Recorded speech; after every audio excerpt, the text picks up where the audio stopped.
السلام عليكم ورحمة الله تعالى وبركاته. إن الحمد لله نحمده ونستعينه ونستغفره ونعوذ بالله من شرور أنفسنا ومن سيئات أعمالنا.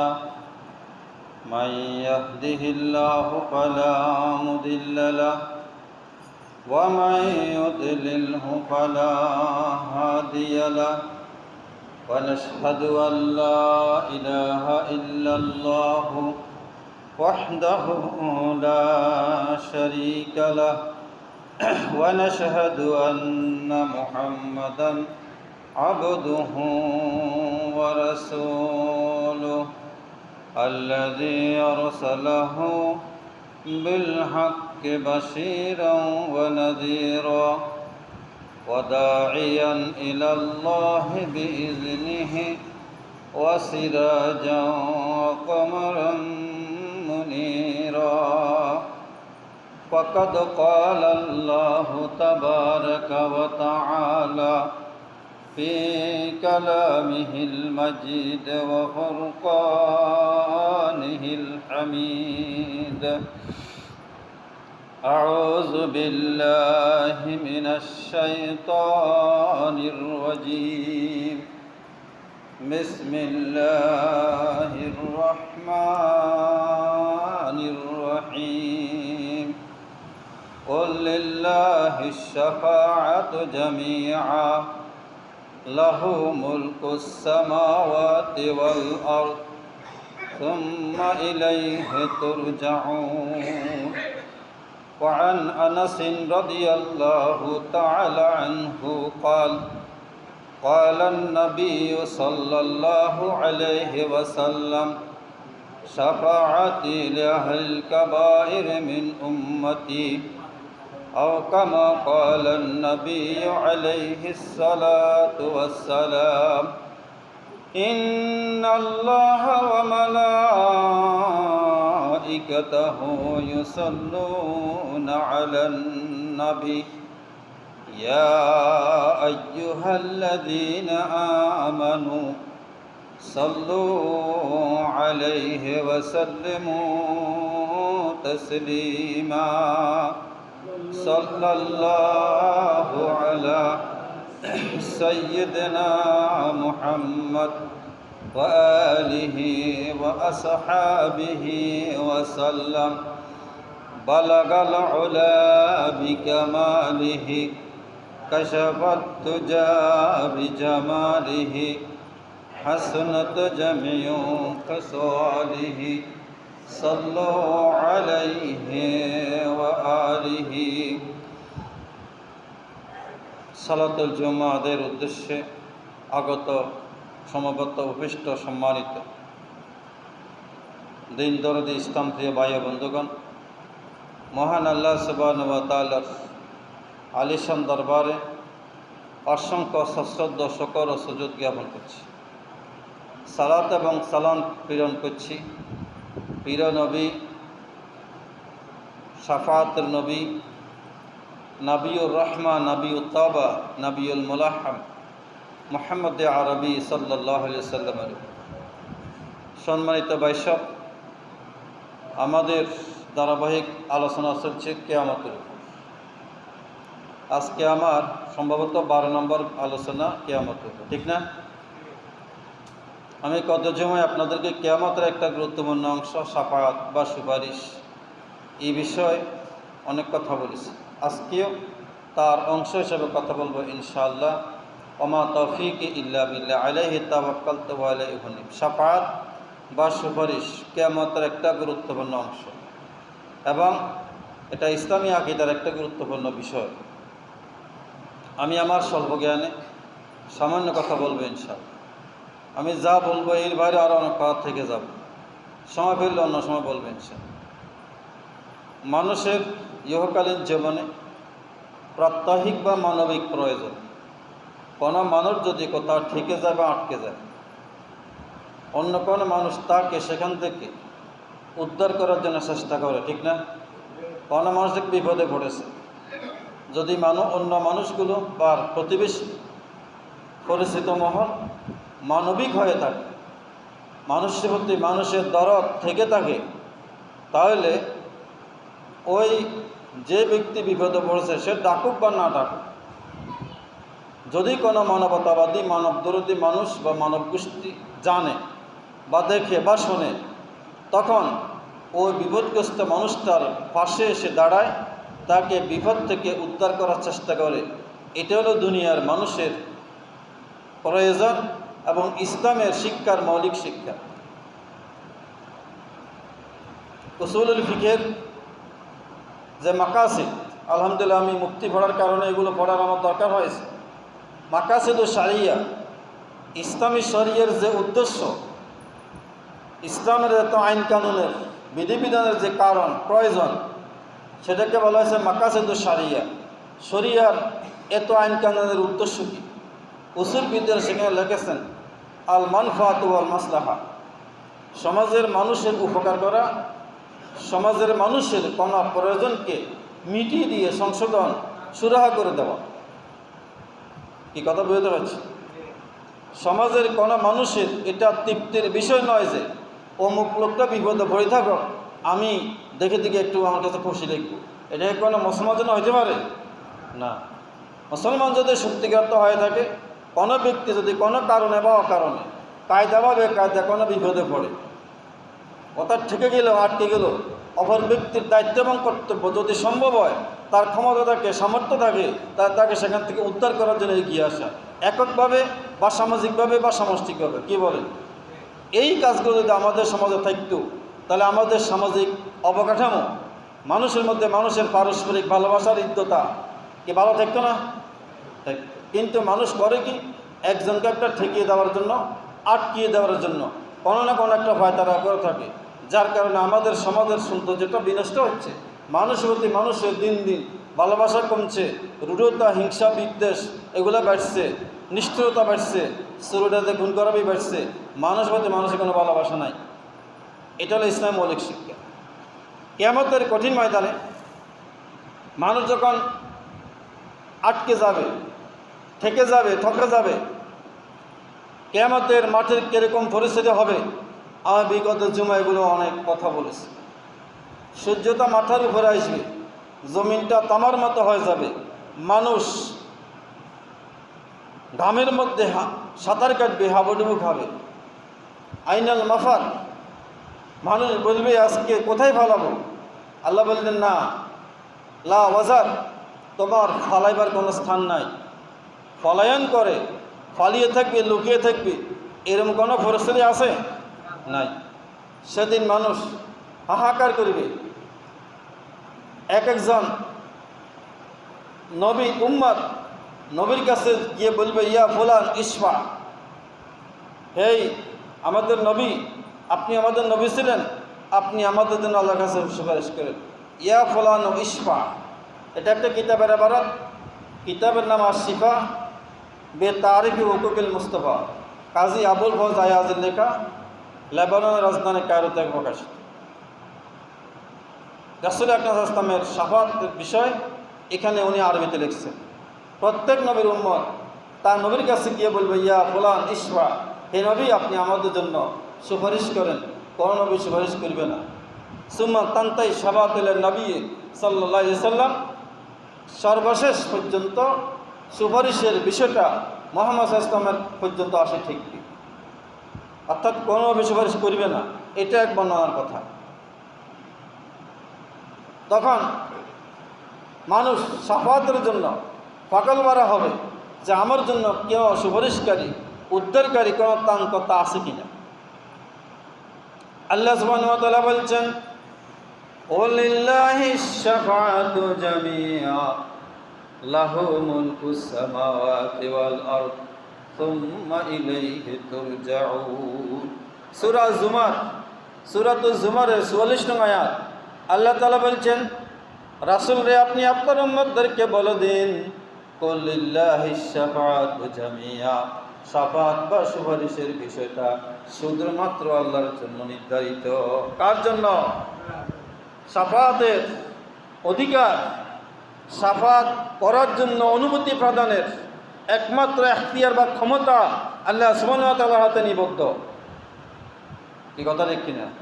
কুলিল্লাহিশ শাফাআতু জামিয়া আল্লাহু মুলকুস সামাওয়াতি ওয়াল আরদ। তিনি আসমান ও জমিনের মালিক, তিনি 7টা আসমানের মালিক, তিনি 7টা জমিনের মালিক, সকল কিছুর একমাত্র অধিপতি, একমাত্র মালিক তিনি আল্লাহ। আন্নাল কুওয়াতা লিল্লাহি জামিয়া, সকল ক্ষমতার একমাত্র মালিক তিনি কে? সেদিন সকল আম্বিয়া বলবেন নাফসি নাফসি, আমি নিজে বাঁচতে পারতেছি না। এক একজন একটা অজুহাত দেখি বলবেন না আমার পক্ষে সুপারিশ করা সম্ভব নয়। হযরতে নূহ আলাইহিস সালাম বলবেন তোমরা অমুক ঈসা আলাইহিস সালামের কাছে যাও।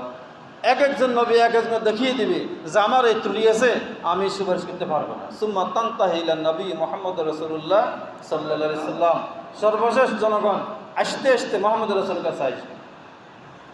সময় তো ভাই সব আল্লাহ সুবহানাহু ওয়া তাআলা বলছেন মান যাল্লাযী ইয়াশফাউ ইনদাহু ইল্লা বিইজনি। সূরা আল বাকারা 255 নম্বর আয়াত, আয়াতুল কুরসির মধ্যে আছে। আয়াতুল কুরসির মধ্যে 10টা বাক্য আছে, তার মধ্যে এটা একটা বাক্য মান যাল্লাযী ইয়াশফাউ ইনদাহু ইল্লা বিইজনি। আল্লাহ তাবারক ওয়া তাআলা বলেছেন কিয়ামতের দিন বয়াল দিবসে, সেই কঠিন মুহূর্তে আল্লাহ তাবারক ওয়া তাআলার কাছে কে সুপারিশ করিবে, কার ক্ষমতা আছে, কে আছে আল্লাহর অনুমতি ছাড়া। সেদিন আল্লাহ সুবহানাহু ওয়া তাআলার পারমিশন ছাড়া কোনো ফেরেশতা, কোনো নবী, কোনো আম্বিয়া, কোনো গাউস, কত পীর মুর্শিদ, আলেম ওলামা, পীর মাশায়েখ, তার কোনো কথা থাকবে না। সকল বলবে সাল্লিম সাল্লিম, আমাকে বাঁচাও আমাকে বাঁচাও। সকল আম্বিয়া কেরাম চুপ থাকবেন, সমস্ত ফেরেশতারা চুপ থাকবেন। ইয়াওমা ইয়াকুমুর রূহু ওয়াল মালাইকাতু সাফফা লা ইয়াতাকাল্লামুনা ইল্লা মান আযিনা লাহুর রাহমান ওয়া ক্বালা সাওয়াবা। আসলে কোরআনে সূরাতুন নাবার 38 নং আয়াত আল্লাহ সুবহানাহু ওয়া তাআলা বলছেন ইয়াওমা ইয়াকুমুর রূহু ওয়াল মালাইকাতু সাফফা, সেদিন ফেরেশতা জিবরাইল, কোরআন মাজিদে ফেরেশতা অর্থে রূহ মানে জিবরাইল, ফেরেশতা জিবরাইল এবং সকল ফেরেশতা দাঁড়িয়ে থাকবেন। ইয়াওমা ইয়াকুমুর রূহু ওয়াল মালাইকাতু সাফফা, ইয়াকুম অর্থ কি? দাঁড়িয়ে থাকবেন, ইন্তজার করবেন। সকল ফেরেশতা সারিবদ্ধভাবে দাঁড়িয়ে থাকবেন। লা ইয়াতাকাল্লামুন, কোনো কথা বলবেন না, কথা বলার এখতিয়ার থাকবে না, কথা বলার কোনো ক্ষমতা থাকবে না, কথা বলার জন্য কোনো সামর্থ্য এবং অনুমতি থাকবে না। কে বলেছেন? ইয়াওমা ইয়াকুমুর রূহু ওয়াল মালাইকাতু সাফফা লা ইয়াতাকাল্লামুনা ইল্লা মান আযিনা লাহুর রাহমান ওয়া ক্বালা সাওয়াবা। আল্লাহ তাবারক ওয়া তাআলার অনুমতি ছাড়া, পারমিশন ছাড়া কে কোনো কথা বলতে পারবে না। কার কথা? আল্লাহর কথা। কি বলেন, সেখানে উৎপাত করা যাবে না?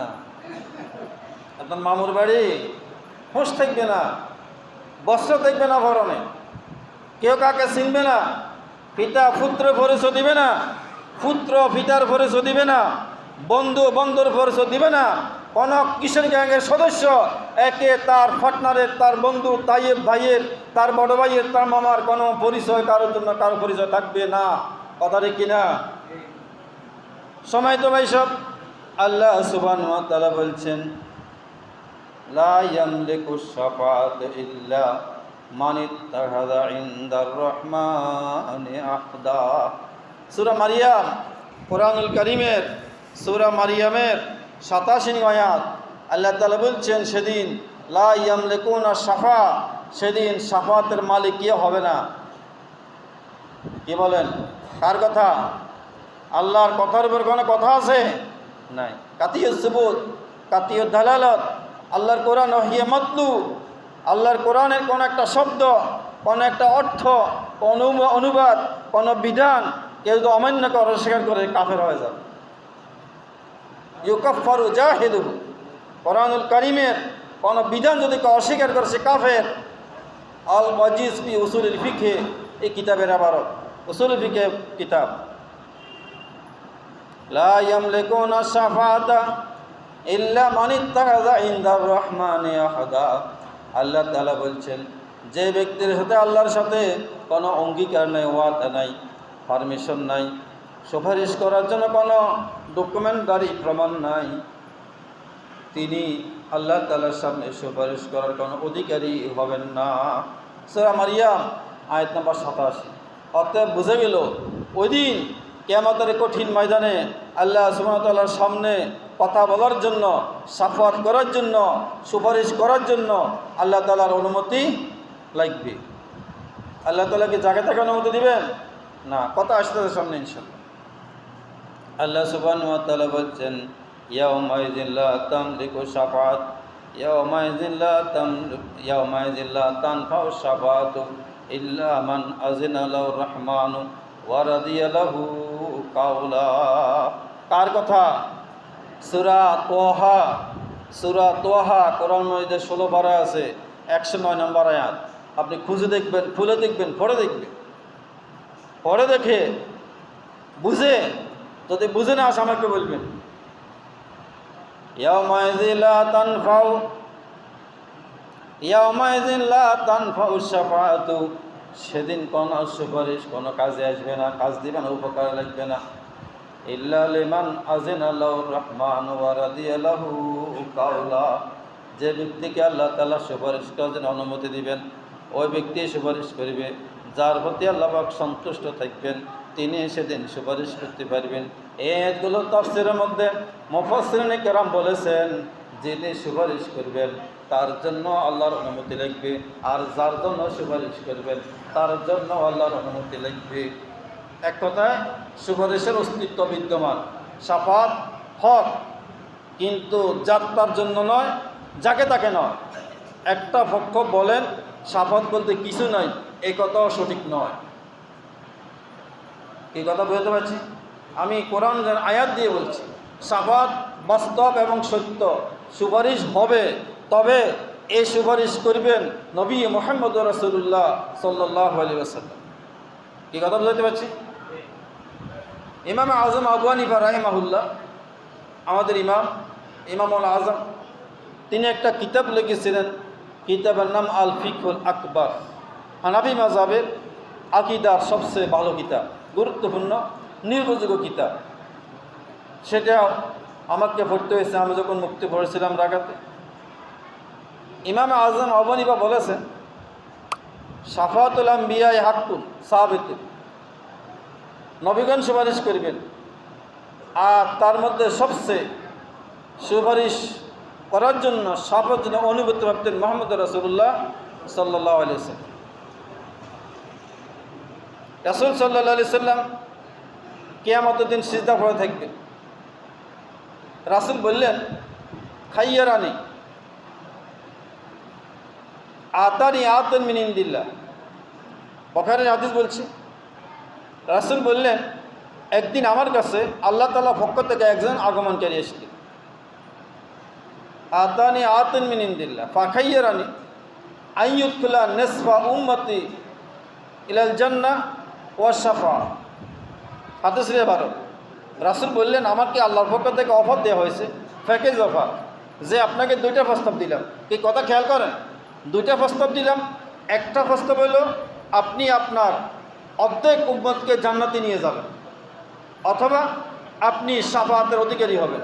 রাসূল সাল্লাল্লাহু আলাইহি ওয়াসাল্লাম বললেন, আমি শাফাআতকে গ্রহণ করে নিলাম, অর্থাৎ আমি আমার উম্মতের জন্য শাফাআত করব, সুপারিশ করব, এই কথার উপর আমি একমত হইলাম। ইল্লা মান মাতা ওয়ালাম ইউশরিক বিল্লাহি শাইয়্যা, ওই ব্যক্তির জন্য যে ব্যক্তি জীবনে শিরিকের কোনো গুনাহ করে নাই, শিরিকের গুনাহ না করে মৃত্যুবরণ করেছে, ওই ব্যক্তির জন্য আমি সুপারিশ করব। কে বলছেন? মুহাম্মদ রাসূলুল্লাহ সাল্লাল্লাহু আলাইহি ওয়াসাল্লাম। এখান থেকে আমি আরও কিছু তথ্য জানানোর চেষ্টা করছি। সুপারিশ করবেন মুহাম্মদ রাসূলুল্লাহ সাল্লাল্লাহু আলাইহি ওয়াসাল্লাম কিয়ামতের কঠিন ময়দানে। আর রাসূল সাল্লাল্লাহু আলাইহি ওয়াসাল্লাম সিজদা করে দেখবেন। রাসূলকে বলা হয় ইরফা রাসাকা ইশফা তুশাফা, এটা হাদিস। আল্লাহ তাআলা বলবেন, মুহাম্মদ আপনার মাথা উঠান, আপনি সুপারিশ করেন, আপনার সুপারিশ গ্রহণ করা হবে। এখান থেকে আমি বলছি যে কিয়ামত দিনে সুপারিশ সাব্যস্ত হবে, শাফাআত গ্রহণযোগ্য হবে। ইমামে আজম আবু হানিফা বলেছেন শাফাতুল আম্বিয়া হাক্কুন সাবিতু, অর্থাৎ নবীদের সুপারিশ সাব্যস্ত হবে।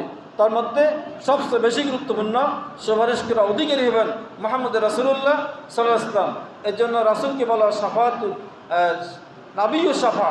রাসূল নিজে বলেছেন আনা নাবিয়ুশ শাফা, আমার নাবিউর রাহমা, আমি নাবিউল মুলাহহামা। রাসূল বলেছেন আমি রহমতুন নবী, আমি সুপারিশের নবী, আমি যুদ্ধ করার নবী। কে বলেছেন? মুহাম্মদ রাসূলুল্লাহ সাল্লাল্লাহু আলাইহি ওয়াসাল্লাম। রাসূল সুপারিশ করবেন, এবং কার জন্য সুপারিশ করবেন? কি কথাগুলো জানা দরকার আছে না? নেই? রাসূল সাল্লাল্লাহু আলাইহি ওয়াসাল্লাম শাফাতের অধিকারী হবেন।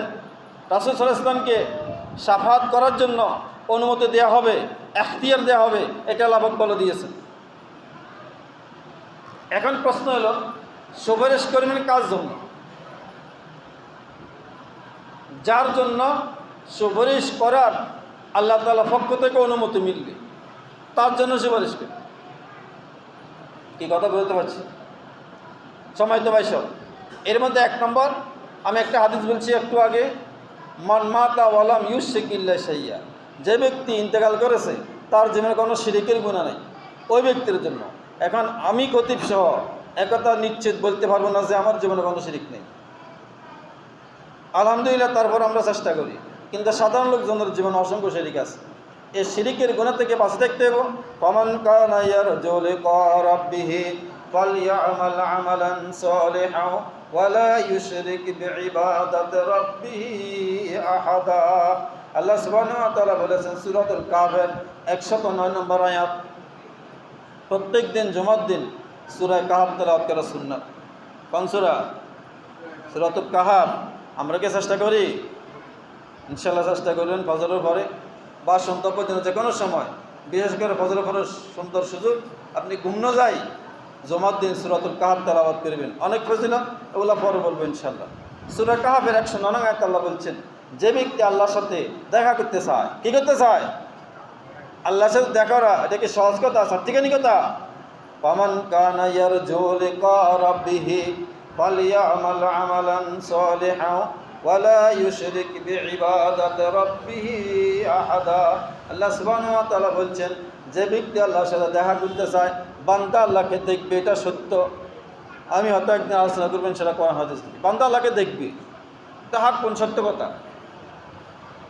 যে ব্যক্তি আল্লাহকে দেখতে চায় ওই ব্যক্তি যা তার নেক কাজ করে, সৎ কাজ করে, এবং সে তার ইবাদতের মধ্যে আল্লাহ তাআলার সাথে কাউকে শরীক না করে।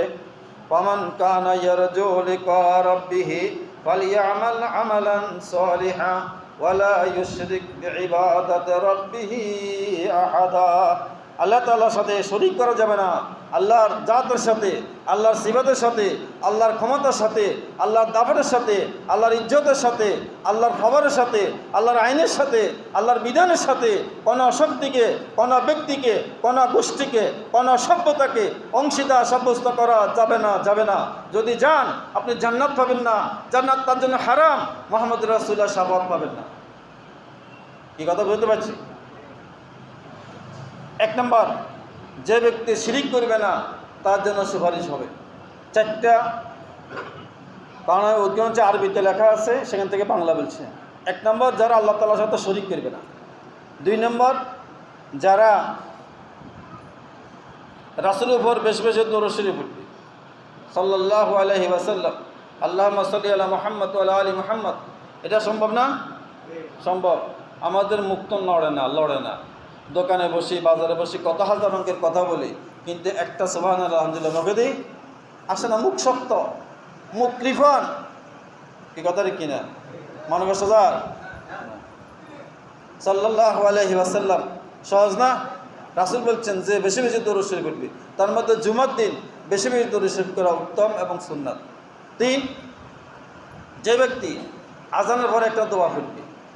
আজানের পরে কত জমা সম্ভবত বলছিলাম, কালা নবী সাল্লাল্লাহু আলাইহি ওয়াসাল্লাম হিনা ইয়াসমাউন নিদা সুম্মা কালা আল্লাহুম্মা রাব্বা হাযিহি তাওয়াতি তাম্মা ওয়া সালাতিল কায়মা আতি মুহাম্মাদিন ওয়াসিলাতা ওয়াল ফাদিলা ওয়া দারাতা রাফিয়া ওয়া বাসু মাকামা মাহমুদিন ওয়াত্তা হাল্লাত লাহু শাফাতি রাওয়াহুল বুখারী।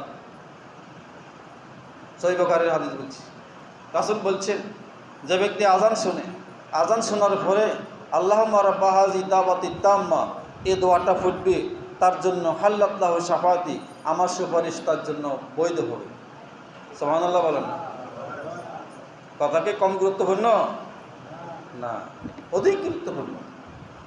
সময় তো ভাই সব সাইড, যে ব্যক্তি নামাজ সময়ের প্রতি যত্নবান, নামাজের সময়ের প্রতি যত্নবান, নামাজের ওয়াক্তের প্রতি যত্নবান, নামাজের প্রতি যত্নবান, এই 4 রকম শ্রেণীর লোকের জন্য মুহাম্মদ রাসূলুল্লাহ সাল্লাল্লাহু আলাইহি ওয়াসাল্লাম কিয়ামতের ময়দানে শাফাআত বা সুপারিশ করিবেন। তা আমরা যদি সারকাতের এক কাতরা না পড়ি, বলল আপনাকে আজকে কন্ডাক্টর বাজারে টিএসবির মাল দিবে, আপনারা আসবেন, তো যার কাছে টিএসবির মালের নাই, কিনে কার্ড নাই, এরকম মানুষ বেগুন করে দিবনি, কার্ড লিখবে না, অনুমোদিত কার্ড লিখবে। এই 4 রকম শ্রেণীর লোকে যদি আমি বা আপনি অন্তর্ভুক্ত হই, মুহাম্মদ রাসূলুল্লাহ সাল্লাল্লাহু আলাইহি ওয়াসাল্লাম কিয়ামতের ময়দানে শাফাআত বা সুপারিশ করিবেন। এবার আসেন, রাসূল কোন জায়গায় সুপারিশ করবেন? কেমন? ওয়া মিনাল লাইলি ফাতাহাজ্জাদ বিহি নাফিলাতাল লাক আসা আন ইয়াবআসাকা রাব্বুকা মাকামান মাহমুদা। সূরা বানী ইসরাইল আয়াত নম্বর 79, কোরআন শরীফের 15 পারা আছে না? আল্লাহ তাআলা বলছেন, রাসূল ওয়া মিনাল লাইলি ফাতাহাজ্জাদ বিহি নাফিলাতাল লাক, আপনি রাতের কিছু অংশে সালাত আদায় করবেন। অসংখ্য কথা কোরআন মাজিদে কথা আছে, আপনি রাতে কিছু সালাত আদায় করবেন।